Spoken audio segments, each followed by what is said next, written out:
ஏங்க ஏங்க இங்கே பாருங்களேன் எவ்வளோ சூப்பராக போகுதுன்னு. நீங்கள் ஒரு வாட்டி ட்ரை பண்ணி பார்க்குறீங்களா? வேணாண்ணா போங்க. டேய், எனக்கு உன்ட்ட என்ன பிடிக்கும்னு கேட்டல்ல, இதை பார்த்துட்டு அதை மறந்துட்ட?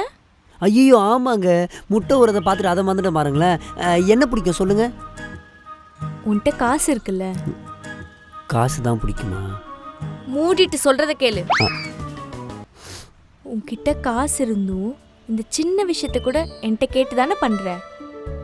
அதே மாதிரி ஃப்யூச்சரில் எவ்வளோ பெரிய விஷயமா இருந்தாலும் என்னை கேட்டு தான் பண்ணுவேன். அந்த அண்டர்ஸ்டாண்டிங் பிடிச்சிருக்கு. இன்னொரு பெட்டர் ஹாஃபாக மதிக்கிறல்ல, அதுதான் ரொம்ப பிடிச்சிருக்கு. I love you so much. என்னென்னமோ சொல்கிறீங்க, எனக்கு ஒரு மண்ணும் புரியல. உனக்கு ஒன்றும் புரிய வேணாம், நீ மூடிட்டு முட்டை விடுறத பார்.